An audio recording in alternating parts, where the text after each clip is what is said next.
In a nutshell, this is basically the relaunch of the Punguza Mizigo Kenya constitutional proposals.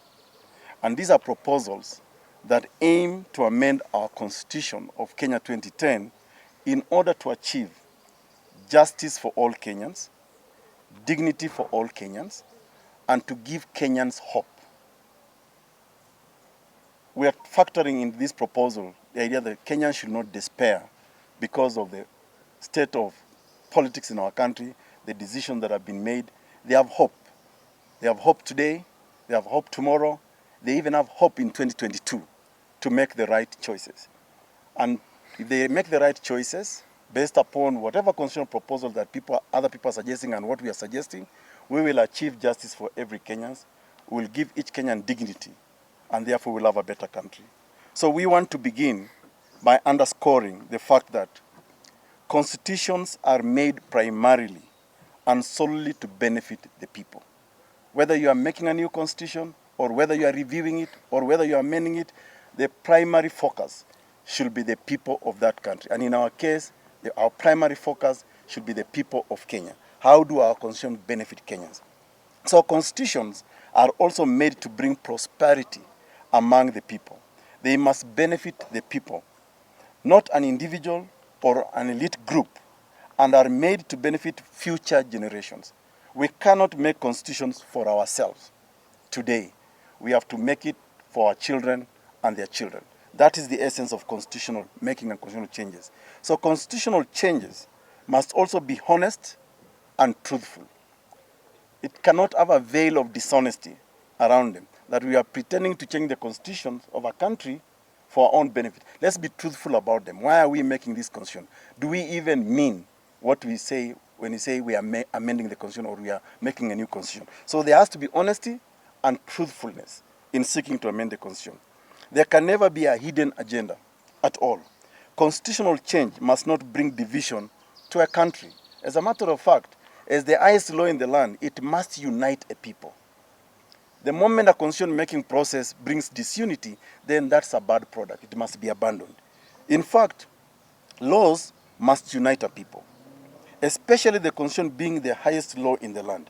For this reason, the Punguza Mizigo Kenya, which we are now calling PMK in short, proposals are proposed by our party to benefit all Kenyans wherever they may be, regardless of tribe, political affiliation, numbers, or wherever they come from.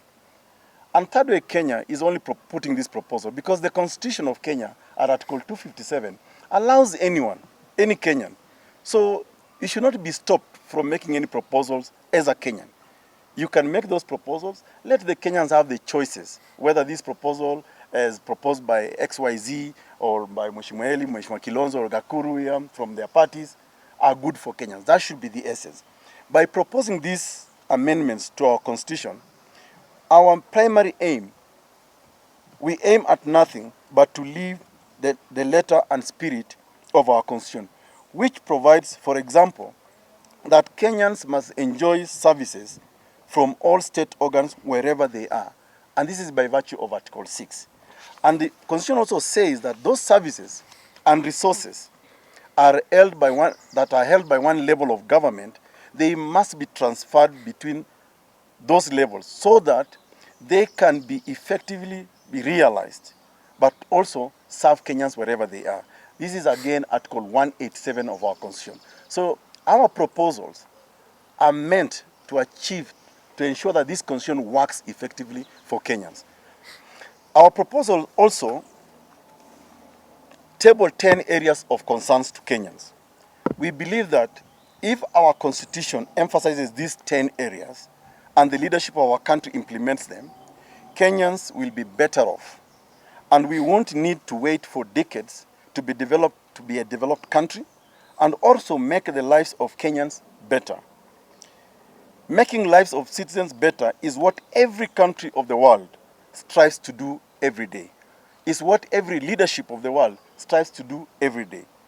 The more we postpone the betterment of the lives of the 47 million Kenyans, the more we confirm that the country does not belong to all of us in equal measure. These proposals are aimed at benefiting all 47 million plus Kenyans. We are proposing to amend our Constitution of Kenya to make it more effective and to ensure that it serves the people effectively. For a constitution to serve the people who hold instruments of power and all public servants must not violate the constitution and must hold the supreme law with utmost respect. For 47 years of independence, our country has only succeeded in creating a few billionaires, especially in the political class, at the expense of the ordinary majority. Therefore, we have therefore proposed to criminalize the violation of our Constitution by all state and public officers. The time when a state or a public officer will violate the Constitution and walk scot-free through these amendments is coming to an end. All other proposals are aimed at enhancing equity in our society. For example, we cannot continue living in a country where children of the ordinary citizen are consistently out of school due to lack of fees, as the wealthy ruling class train their children using public funds. It is the ordinary citizen.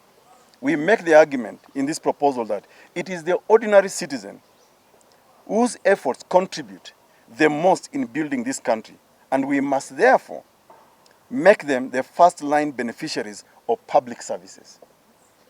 Another troubling example is refusal by public servants, especially those in government, to use our health facilities, but opt to use private facilities.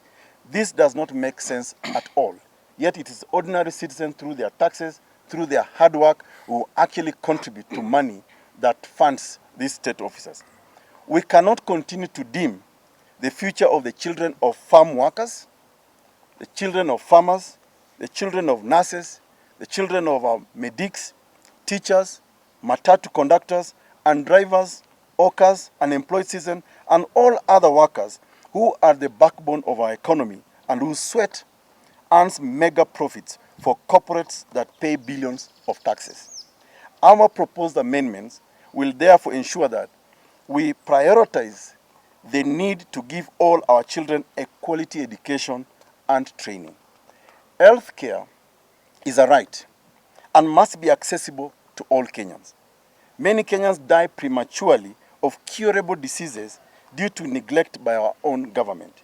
We must have a healthcare system that will give high-quality healthcare, highly trained, adequate health professionals, and also support building of quality healthcare centers and hospitals, especially at the ward level. In a nutshell, the Punguza Mizigo Kenya constitutional amendment proposals are classified into the following 10 thematic areas. The first one is the need, and an urgent need, to strengthen devolution and achieve accountability at the same time. While we aim to strengthen devolution, we want to make sure that accountability is also achieved. And we will do this by a couple of things. One, we want to increase county allocation to 50% of national revenue. The people of Kenya are in the counties, are in the wards. It does not make sense to keep 85% of our national revenue, the sweat of Kenyans, at the national level. We want 50% of that to go directly to the counties. We also want to take services to people's doorsteps. That is devolution beyond county headquarters. This is one of the feedbacks we got under the Punguza Mizigo bill.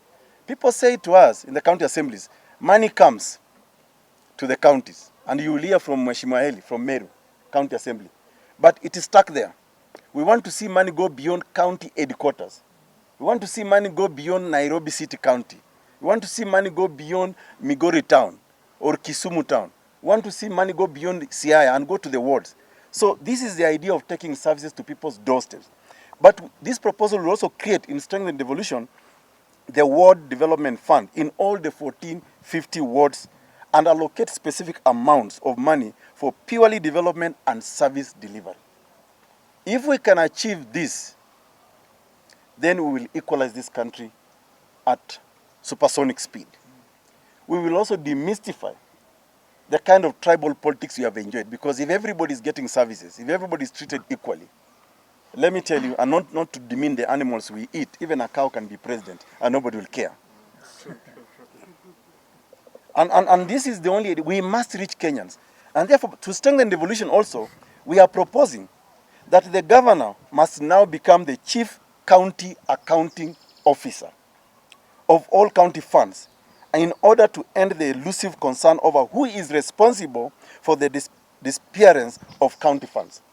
The experience of Kenyans so far, since money was devolved, is that no county, no governor has been convicted or serving jail term, because they all say, I did not sign the vouchers, I'm not responsible, I'm not the procurement officer. So this time round, the same way governors enjoy the trappings of power, the same way they are being called His Excellency, the same way their wives are called First Ladies, let them also now take responsibility for the disappearance of funds.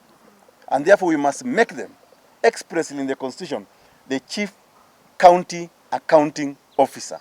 So that when money disappears, we come for his neck first and foremost. We will not go for small people.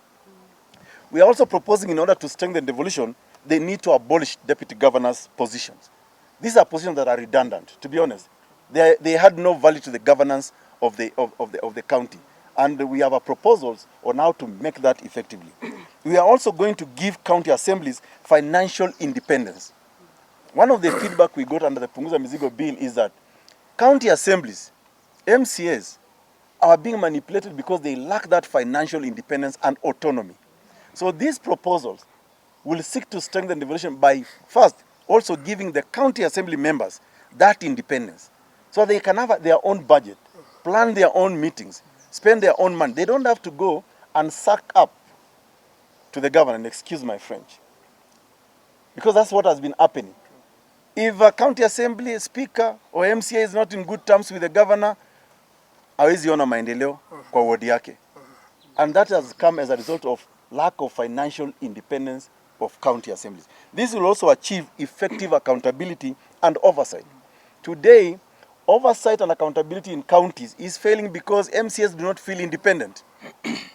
They are forced to balance whether to go after this governor, or the people who sent them to the county assembly suffer the most. So we want to clarify that. So that is theme number one: strengthen devolution and achieve accountability. The second theme is to enhance inclusivity in our country. If we want to attain inclusivity in this country, we must then give Kenyans some of the basic services. And this is not exhaustive. To achieve inclusivity, we are saying we will make education and healthcare in our country free of charge for all Kenyans. It does not make any absolute sense that every year, through our NHF, we are sending 10 billion to India because Kenyans must go there and seek treatment. If we have that 10 billion, we will fix the collective bargaining agreements with nurses, with doctors, and we'll also make sure that our hospitals have basic things like oxygen and all that. This is achievable. It's not rocket science. So those basic services, we want to make them free for all Kenyans. Number three, the third theme is to reduce public wage bill and achieve lean government. Kenyans are shouldering a lot in terms of the burden of governance with large government. Kenyans want that wage bill brought down, and we have a few ideas on how to do that. Number one, we want to reduce ministries of national government. In our bigger document, which you will get, we have even proposed not a maximum of 15 ministries, probably even 10, based upon the need. Okay? So we'll reduce ministries in order to reduce the wage bill. We'll also abolish county and regional commissioners' posts. This is provincial administration, which the Constitution does not even recognize. And these regional and county commissioners are actually interfering with devolution. If national government wants activities coordinated on the ground, we have OCPDs who are administrators, we have OCS, we have the police, we even have the county government. Yeah, the structures are there. Article 6 of our Constitution says there must be cooperation and consultation between the two levels of government. We want to see that achieved. And that cooperation and consultation is also clarified in Article 187 that says you can actually transfer one function from one level of government to the other if that function can effectively be realized in that level. And if the idea is to serve Kenyans, why do you want to hold to a function nationally and a majority of Kenyans who need it on the ground are suffering? It does not make sense at all. So we will abolish these regional and county positions. We will also reduce and or merge parastatals. Some of these parastatals do not make sense at all. Why do you have a Ministry of Water and then some parastatal in charge of water? Sijui parastatal in charge of grain when you have a Ministry of Agriculture. It does not make sense. So some of these ministries are just redundant. Actually, they are the basis upon our public funds are stolen. I'm sure if you follow, you will look at, for example, you have got a ministry in charge of youth. Meanwhile, you have NYS. But NYS becomes the conduit via which billions of money disappears. And nobody is actually held responsible. Nobody has been asked to account. I mean, if you take into consideration NYS 1, NYS 2, there was the NCPB, Kenya Pipeline. I mean, I can name them. And all these, there are ministries. So we want to simplify. We don't need these parastatals. We also want to reduce constitutional commissions and make commissioners part-timers. They can only work on part-time, and there should be a maximum of 5. This will drastically reduce our national wage bill. Let them be paid on sitting allowance mode, just like Board of Governors and the rest. The fourth theme is to strengthen Parliament and address the question of over-representation. And this is a challenge we want to throw back to Kenyans. Over-representation is a cost. And to do this, Kenyans gave us the feedback and said, we don't see the point of some of these representatives. For example, we are going to propose to strengthen Parliament and address over-representation. We are going to abolish the Kenyan Senate today. It is redundant. It serves no purpose. The intention was noble, that it should now take care, look after counties. They have failed to look after counties. And Kenyans told us, we don't need Senate. So we are proposing to abolish Senate. But they are also saying, we also do not need 349 elected members of Parliament, of National Assembly. We want to reduce that. Kenyans are also saying, why should Parliament, a few individuals, these 400 and something people, 349, consume or gobble 36.5 billion Kenya shillings per year? This is the budget elected representatives have been given this year. 36.5 billion. It does not make sense at all. That, for example, a county like Nairobi, which is a population of about 5 million Kenyans, is only given about what, 11 billion or 12 billion. And yet we expect the governor of Nairobi, or the leadership in Nairobi, to give those Kenyans, 5 million of them, clean water, good roads, electricity, all those things. But you give them only 11 billion, yet you give 349 individuals 36.5 billion Kenya shillings. This does not make sense, and therefore it's not worth the representation we get. We are also making the case in this proposal that Kenya is overrepresented. Let me give you an example. Our national government is representative of all the 47 million Kenyans. The cabinet secretaries is also representative of the people of Kenya because they serve Kenyans in their various dockets and capacities. Members of Parliament are representing the people of Kenya. County governments, the 47 of them, are representing the people of Kenya.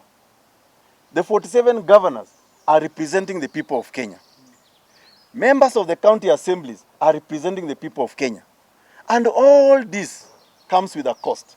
So the question that Kenyans have told us in the Punguza Mizigo Bill and now Punguza Mizigo Kenya is this overrepresentation does not make sense for a country where, as I said earlier, children of the poor, children of hawkers, children of farmers are out of school, cannot access medicine, while we are spending so much money, billions. So the fifth theme is to enhance integrity in leadership and to end impunity in our country. Kenya has been criticized, but also praised as one of the only countries in the world with a chapter called Leadership and Integrity. But one of the characteristics of our leadership is that of corruption, corrupt leadership, leaders with who operate on impunity, people who cannot account for money, but they say mtadu.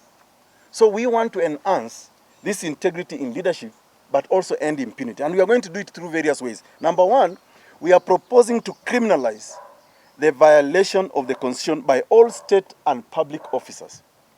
Even a future president in this country cannot willy-nilly decide to disobey, for example, court orders, which are very constitutional. I'm sure you know the fact that now President Uhuru Kenyatta has refused, for example, to gazette judges, even though there is a court order. That's a violation of the Constitution. So we are saying to achieve that, we are going to criminalize any violation of our Constitution, because it does not make sense for us to say the Constitution of the law you must follow the constitutional law, but you choose when to follow it. So there has to be some result. There has to be some punishment. That's why we are proposing to criminalize. We are also proposing to impose a life sentence for those convicted of stealing public money and resources. We are making the case in this proposal that corruption is an alien term in all our mother tongues. Corruption is an alien term even in our own national language, Kiswahili. Ufisadi ni wizi. Let's just call a spade a spade. Ufisadi ni wizi. Na kama umeiba pesa, kama huwezi kutoa hesabu kamili ya pesa, wewe ni mwizi na umeiba. And we want to see you sentenced. People who steal money meant for roads, meant for hospitals, are actually mass murderers. Because if you present to Kenyans a poor state of roads that actually causes accidents and kills many Kenyans, you have murdered. If you are in charge of health facilities in this country and you steal money meant for medicine, hospital bed, oxygen, you have actually killed many people. So we think you should be locked away for life. In fact, we're even being too nice. In other countries, you're actually paraded and shot by the head until you die. And your family is forced to pay for that bullet. We are also proposing to bar all persons facing criminal trial, those convicted of felonies, from seeking any public and state office. This is the only way we can enhance integrity in this country. People are being tried. They cannot account for money, but they are still holding lavish offices. They are trappings of power. They are using our resources. So we are saying, go clean up yourself. Once you have cleaned up yourself, because that office you're holding must demonstrate respect for the people. You cannot demean the office you're holding. When people see you as just a land grabber, a thief, you have not accounted for this money, what respectability will come when we say, oh, that's Governor so-and-so, that's Minister so-and-so, that's party leader so-and-so? It does not make sense. Hata kama ni ekuru au court, kama ni meiba mali ya umma, afadhali nifungwe na I should be barred away. We are also proposing to automatically adopt recommendations of past and present public inquiries and audit reports and bar all those found culpable from holding any public or state offices. Let me just explain this. We are spending billions of Kenyan money, billions, to investigate, to find out who stole this land, who was involved in Goldenberg, who was involved in Anglo-leasing. Then they make recommendations. We spend billions to find out who actually committed an electoral offense. You remember the Kriegler report, the Akiumi report, the Ndungu report. All these are gathering dust when they are already suspects. They are already findings. Yeah? Not inquiries, findings that so-and-so must answer. But yet we still find these people in public offices. So we are saying these people cannot hold public office, neither can they even be appointed to any state office. I'm sure you know the example of a couple of our state officers, including some ambassadors, who were involved in some sakata sujia Rio. Then meanwhile, they're actually being appointed to go and represent Kenya internationally. That does not make sense. We're actually demeaning our own government by giving position to such people.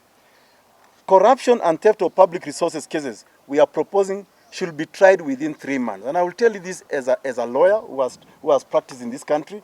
There are many accountants here. Once you have evidence that somebody has not stolen money, and that's why we are saying, now the governor, you must be the accounting officer.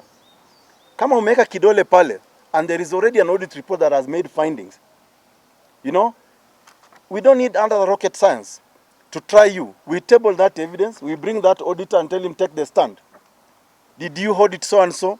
For what period? You said they are going to do road XYZ. Did they do that road? They didn't do it. That should be enough to convict. Trust me, as a lawyer, I can confirm to you, I don't even need a day to prosecute a thief of public money. I just need to do my investigation properly. I need to put the right key witnesses on the stand, and that way we can achieve a conviction in record time. Because there are disease. Like people say, oh, you cannot try corruption cases within a short time. So who have we tried since Goldenberg, since Anglo-Leasing, since Triton?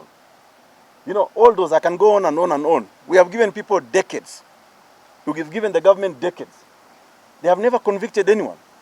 That's because nobody wants to fight corruption. Nobody wants to fight theft of public money. The sixth theme is to achieve gender balance in all public offices. We must end gender inequality in this country. Even in appointive positions, why has it been so difficult to just say even 50-50? Women, say, for example, in government, in parastatals, in ambassadorial positions. Why is that so difficult?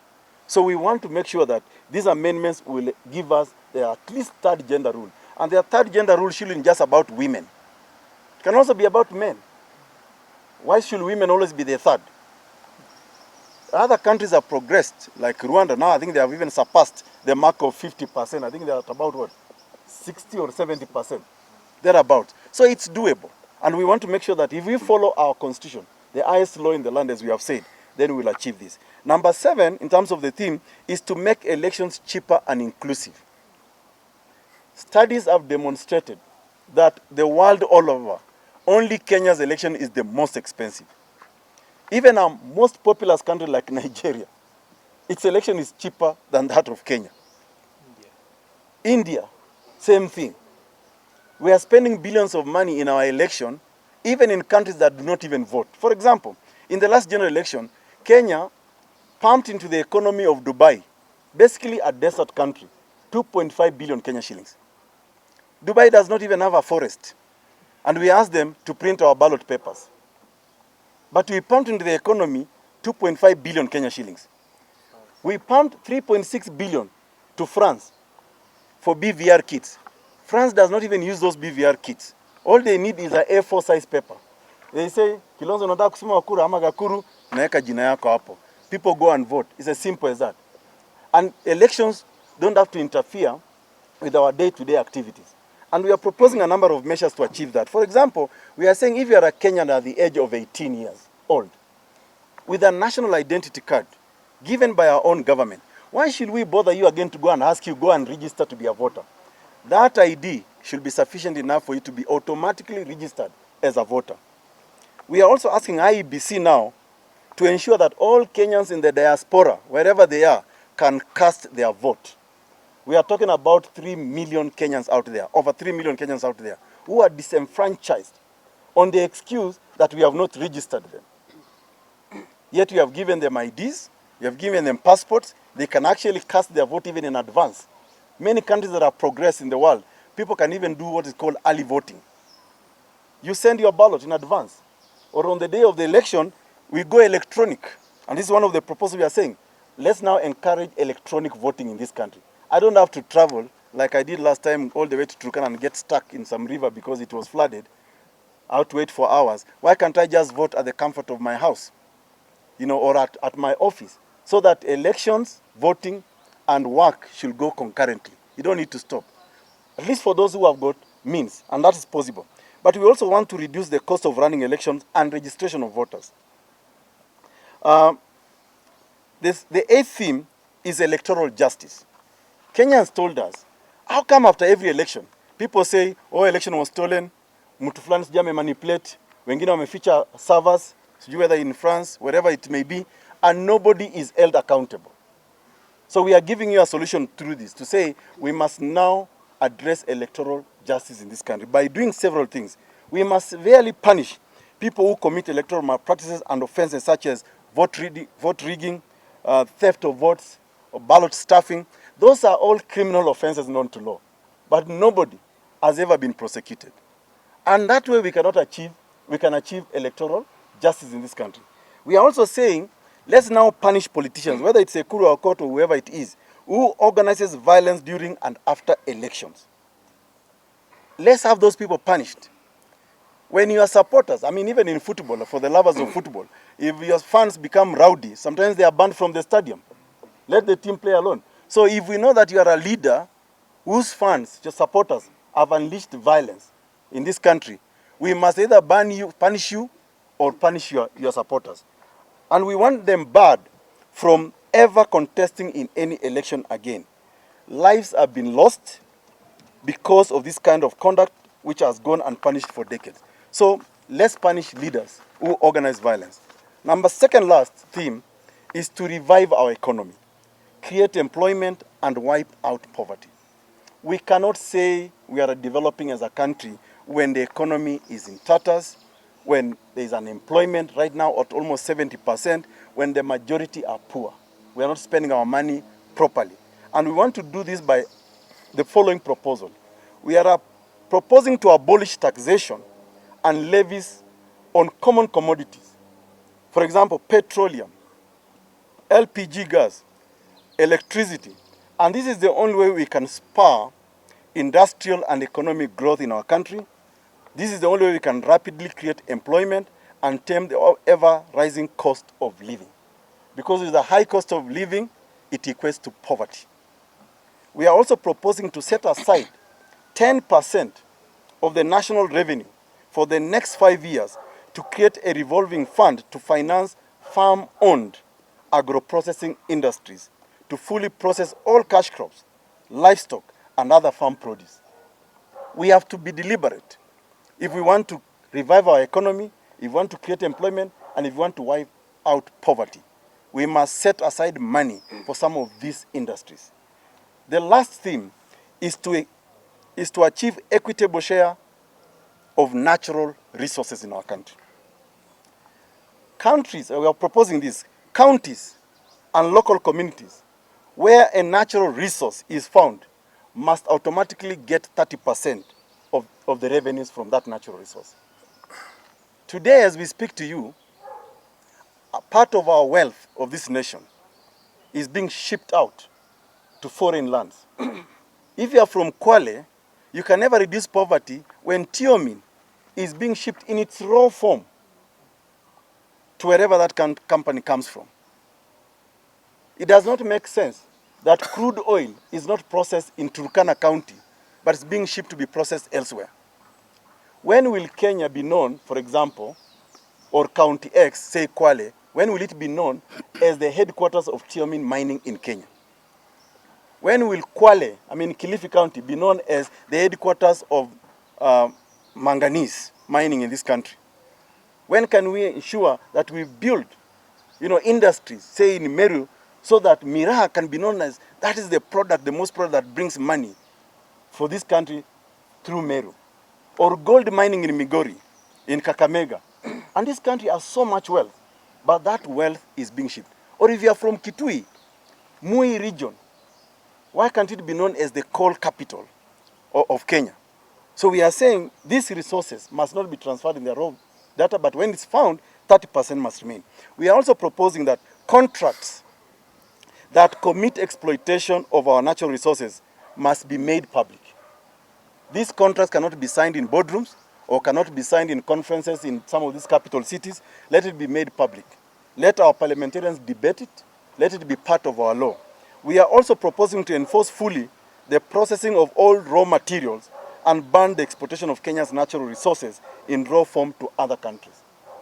We can never develop, guys, that way. Let's not be like a DRC Congo, which is really the capital of almost all the phones you use here. There is a product that comes from Congo all over the world. But Congo is still very poor. People are, eating funny stuff because of poverty. And that's because their natural resource is taken elsewhere to build other capitals of the world. We strongly believe that the best way to unite our people is by deliberately wiping out poverty in Kenya. It is self-evident that nations with high quality of life are more politically stable than the rest. And yesterday I was telling my team here, I was watching the,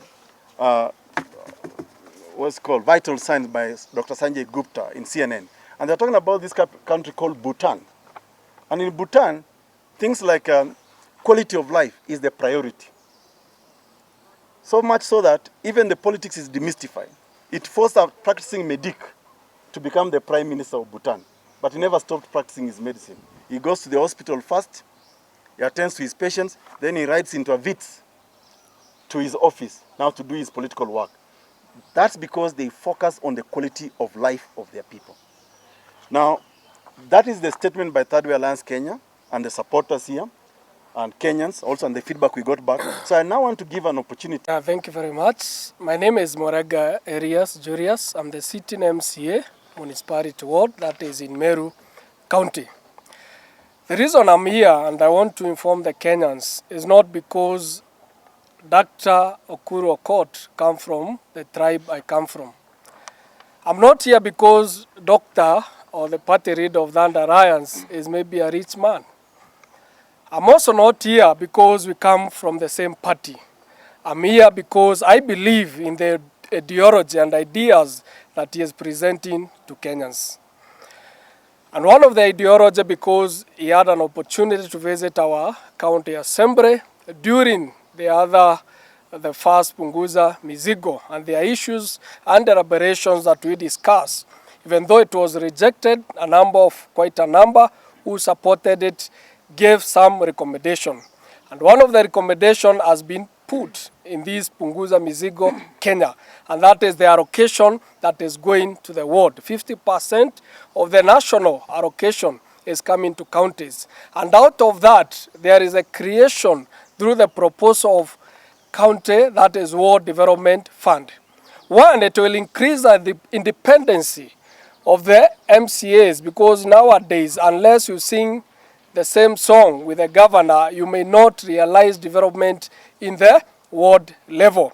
And that independence is what the MCAs has been fighting for. And that financial autonomy is the reason I am here today, so that I can join the rest of Kenyans in supporting Punguza Mizigo Kenya. Number two, if our wards are developed and our counties are developed, it doesn't matter who becomes the president, because what Kenyans need is good roads. What Kenya needs, and especially the young people, is jobs. What Kenya needs is an opportunity to get a quality health care and even education.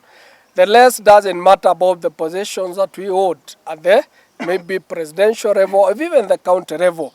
If this is sorted out by Punguza Mizigo recommendation, then to me, I'll be comfortable, even if I'm not an MCA in the next election. So what matters is the future of the generation that I represent. And finally, the issue about corruption.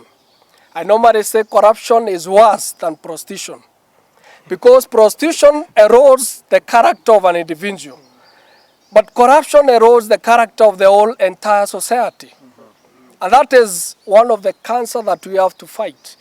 Recommendations that are proposed in the Punguza Mizigo is dealing head-on with corruption. And finally, sisi tunasema wakiongeza, sisi tutafanya nini? Tutapunguza. And that's the way to go. I'm going back to Meru to mobilize. We have started to plan. Now I'll go back to mobilize.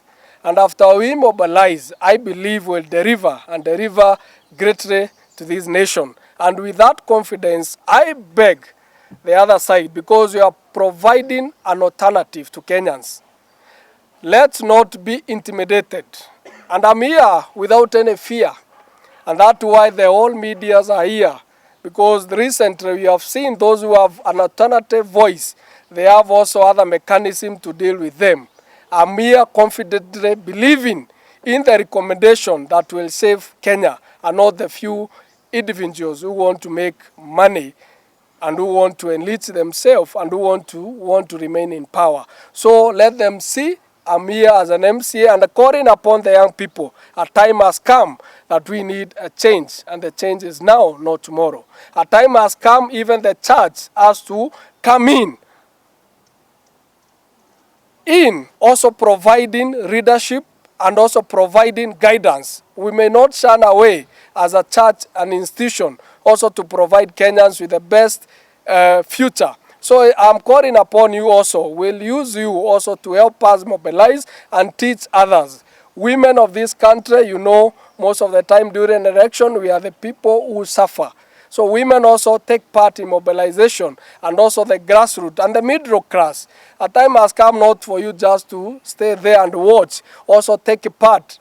And because there is no resources, maybe the Third Alliance has, I'm not speaking on their behalf because I am a KPP member, but because also that is one way that maybe has limited reaching out. We'll use our resources to photocopy the ideology that we have, and we are calling upon Kenyans of goodwill. Let's take a part. It is not about money, it is about ideology and the future of this country. Thank you very much, and God bless you.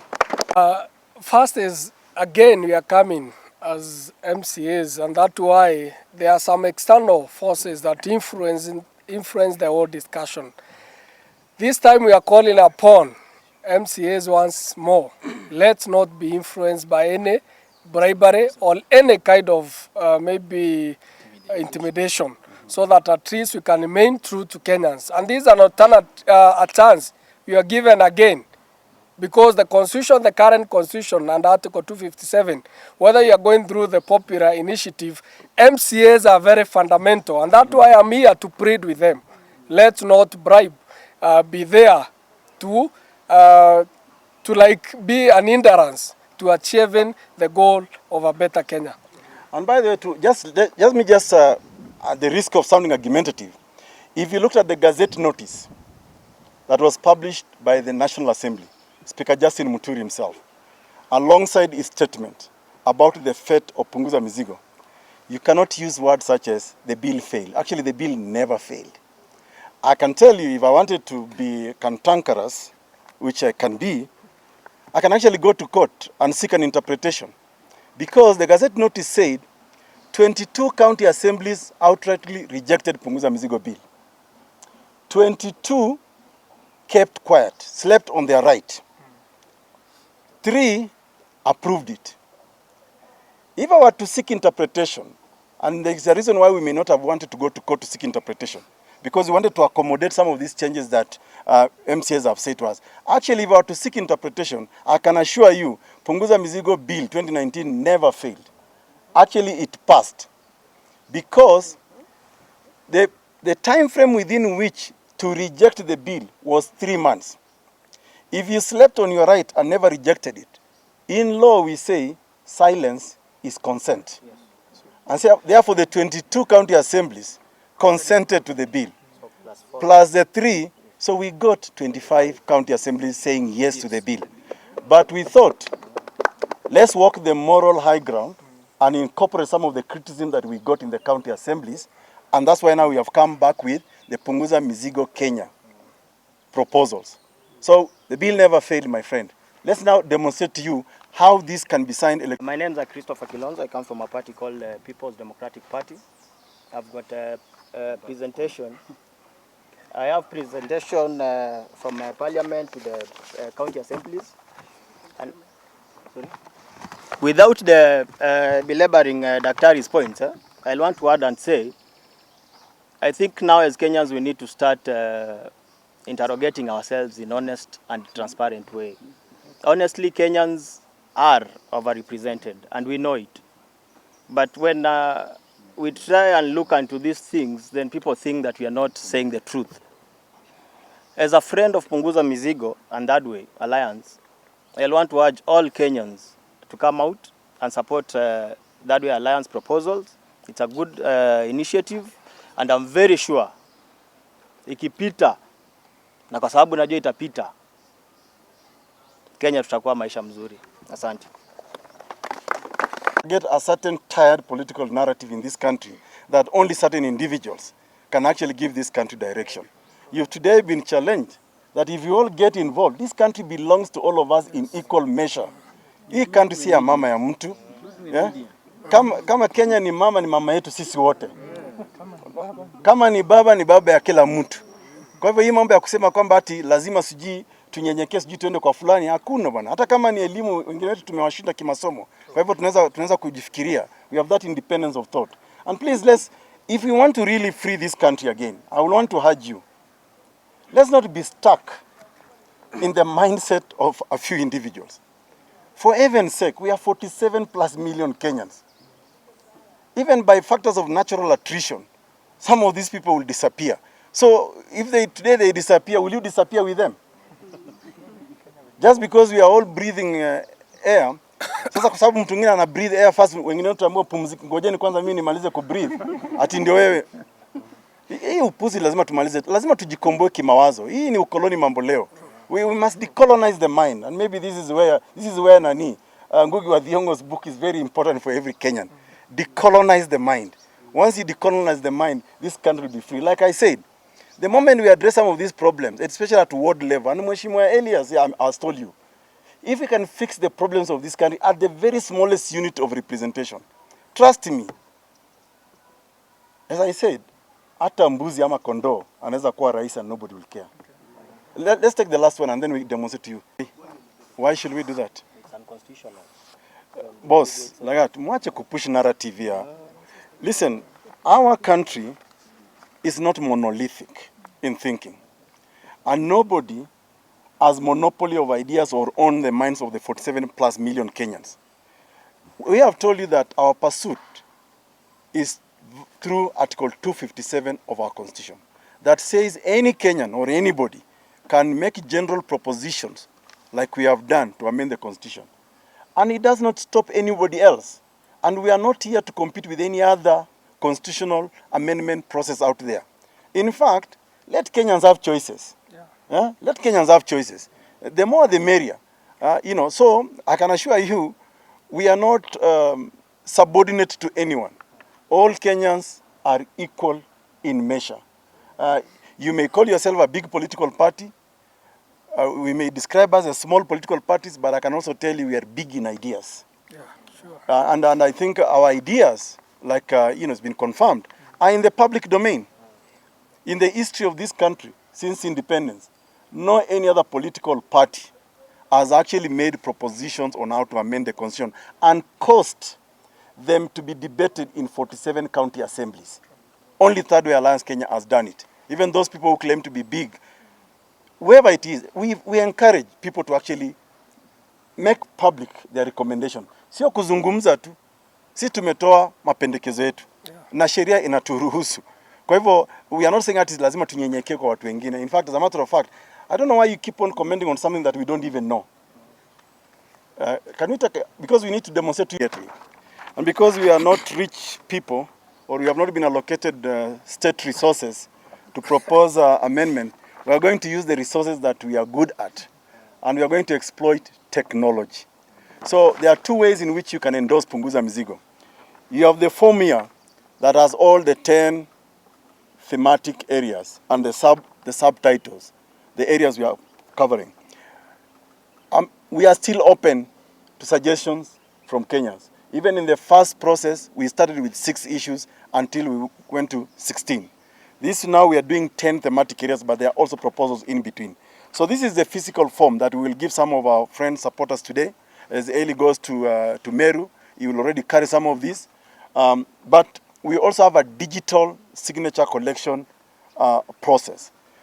Those with smartphones, and we are going to demonstrate to you, or with a computer, you can actually sign this form online. All you need to do is just put in your voter details, which are here, and then sign, and then endorse. And once you endorse online, it goes to the back office, where it goes into an Excel spreadsheet. And that's what we print, or put in a flash disk like we did last time, and we took it to IEBC. So it is, the collection of signatures is beyond proof. And we are doing this above board. In fact, we have demonstrated that even in elections, we can actually vote electronically. And the vote is secure. So I don't know how many cameras can fit there, but we want to show you how you can sign electronically, besides the hard copy form. So I will suggest we go. Mengi kuhusu hii document. Sisi kama chama, ama wacha niseme kwa majina yangu, naitwa Benjamin Gakuru. Mimi ndio National Organizing Secretary wa chama inaitwa The New Democrat. Si chama mpya, ni chama iko na ma-MP na iko na ma-MCA katika hii karne iko, hii parliament iko. Sisi kama New Democrat tuna support Punguza Mizigo, na ninataka kuomba Wanjiko mahali yuko Kenya mzima hata Otieno na Fatuma. Hii ndio document ya kuangalia. Atuangalie hiyo document ingine, tunaambiwa hii document inazungumzia Wanjiko, inazungumzia matakwa ya Wanjiko, ambapo hatuendi katika hii document ya third way alliance punguza mizigo. Sisi hatuongezi watu, kazi yetu ni kureduce watu, ndio hiyo pesa iweze kufika mashinani kwa watu, ndio mambo ya health iweze kufika wapi, iweze kufika mashinani kwa watu. Hivi majuzi mliona wa minister mmoja aliweza kupata accident, lakini alipochukuliwa kutoka Naivasha aliletwa wapi? Nairobi Hospital, hakupelekwa Kenyatta. Kwa nini tusiwe na wajumbe wetu ambaye wanaweza enda Kenyatta Hospital kupata matibabu? Juu wanajua kwa nini Kenyatta Hospital haina nini, haina machine, haina madaktari. Kwa hivyo wanakimbia wapi? Nairobi Hospital na kule kwingine. Kwa hivyo katika third way alliance punguza mizigo, sisi tuna support. Manake pesa yote ile ambaye inafaa kwenda kwa watu itakuwa wapi? Itakuwa kwa hizo institution. Leo hii tumeambiwa shule ni ya bure, lakini ukiangalia hiyo CBC si ya bure. Tunaenda kununua machine, kompyuta za kuprint na nini na nini. Unaambiwa mtoto aende kwa shamba na gumfoot, avae Avron, akae na Guardian, na hiyo ana print hiyo, ataprint wapi kama wewe una kompyuta? Kwa hivyo unabidi ununue kompyuta, uprint, wataji kwa ile kitabu. Kwa hivyo through the third way alliance punguza mizigo, that's only the way tunaweza achieve Kenya hii iweze kusonga mbele. Mimi sina mengi ya kuongea, lakini naambia Wanjiko support hii document. Ile document ingine tunaambiwa huko, wacha hiyo, ni ya kuongeza watu. Sisi kama New Democrats tuna support punguza mizigo Kenya mzima, na member wetu mahali wako Kenya mzima tunaambia supportini the punguza mizigo document all the way mpaka mwisho. Good afternoon, everyone. My name is Gary Owiti, Party Leader, Alternative Leadership Party of Kenya. I all agree with this document right now because it's the document we are seeing in public. There's a document called BBI which has not been seen in public. It's just taken under the table and Kenyans are not aware what's in the document. If I can go back to some other inquiries which have been put aside to investigate things happening in Kenya, things like TJRC, it has not been published to Kenya. So to me, I think that we're just going round and round instead of putting everything in public domain for Kenyans to debate about. Third Way Alliance came up with a document to eradicate poverty, improve employment in this country. But it was thwarted away because it was a good document that is going to help the common mwananchi. These top people do not want common mwananchi to be empowered because they lose supporters. And I'm saying to all Kenyans, let's support our own and let's identify leaders, not from where they are or how rich they are. They are thwarting our country. Our economy is now dogs. Kenya is a shell. We don't have a country right now. We are overtaxed. Each and every day, even in the soap you are using, is overtaxed and you can't realize that. Kenyans, we should wake up and say no to these such leaders who are out to thwart our beautiful country. Another thing I want to add is that the current situation of our country is not doing so well. It's not doing so well because the leaders themselves are fighting. They are fighting and they are fighting to be next to the president. And that should not be the case. You know, when you are next to the president, you are doing corruption, you know that you are protected and everything. Our counties are not doing well, are also not doing well. If you press the president, you are not prosecuted. If you talk bad about the president, you are prosecuted. We can't have such kind of a country. Another thing, I understand that the new document is talking about the expansion of leadership. Enough is enough. We cannot have regional governors again. We cannot have executive president again. What do we produce to generate that money? What do we produce? Kenya is not like Congo. Kenya is not a wealthy state. We are supposed to be doing agriculture. That agriculture is dead. The ADC land is all over sold to top men. How are we going to produce our money to pay the salary and maintain our own GDP? We are not doing so well. So anything that you are being told and you're not seeing, don't believe. Just believe on the document you are seeing. Us, as Alternative Leadership Party of Kenya, we are not going to support trash. And if they bring that document without taking it to the common mwananchi, and they be educated everything all about it, tunaenda kuangusha hiyo document saa 12 asubuhi. Thank you so much. So, Kenya endorsement form, and it says, I, the undersigned, being a registered voter, do hereby support Punguza Mizigo Kenya constitutional amendment proposals to reduce the burden on Kenyans, achieve justice, dignity, and give Kenyans hope, all Kenyans. So I go to the form. So if you must be a registered voter to be able to register. If you are not a registered voter, it will not allow you. So we have given you the option of, are you a registered voter? If you say yes, you can proceed.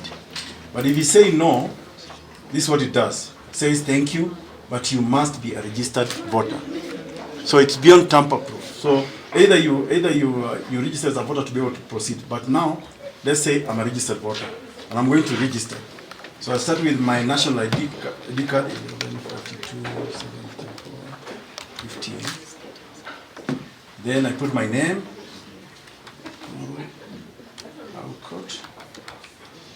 I go to my gender, which there's a drop-down button, male. My phone number is optional, but I'll put mine anyway. And then my email, it should also be optional, but I'll use mine anyway. So it's there.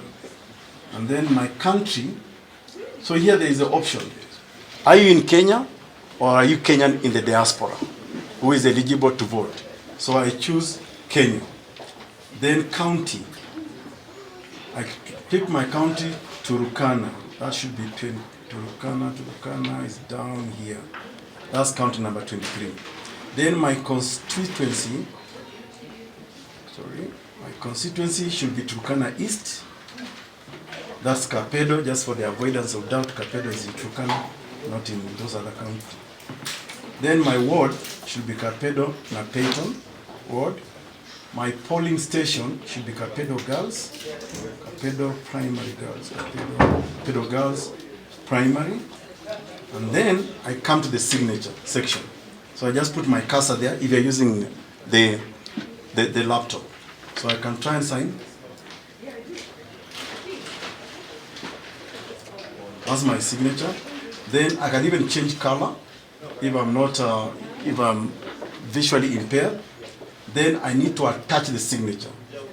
If you don't attach the signature as an endorsement, you won't get the opportunity to endorse, because we are trying to avoid mischief. There are people who will sign and then just endorse like some did last time. So we need this time for you to be committed. Once you attach your signature, then you can now endorse. So give me a few minutes.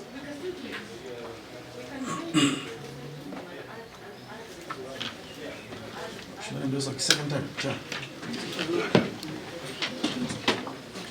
Oh yeah, the reason it's not going through is because you need to confirm. I confirm information provided is true to my knowledge. So these I did not confirm. So you have to tick that box, that confirmation. So the signature is also mandatory. Confirming it is mandatory. Now I go to endorse.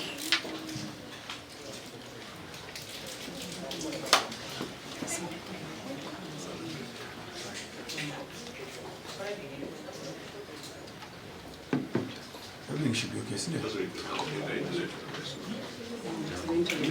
But over the phone is very fast using the phone. Yeah, there you go. So you see, it has said supporter number 1. So I, a court of ID that, being a registered voter, hereby unreservedly support Punguza Mizigo Kenya initiative. It gives me the date, gives me my signature. And now, our back office will download this form. Number 2. Yeah. So you see, that is the form. So it goes automatically, downloads the form. You can all see the form there. Let me just expand the form. Yeah. So you can see the form. The form has all the issues, enhancing integrity, all those, all the way down. And there is my information. My county, my constituency, my ward, my polling station, my gender, my signature, my number, my email, and date. So the verifying authority, even if the verifying authority wanted to know whether actually this person is genuine,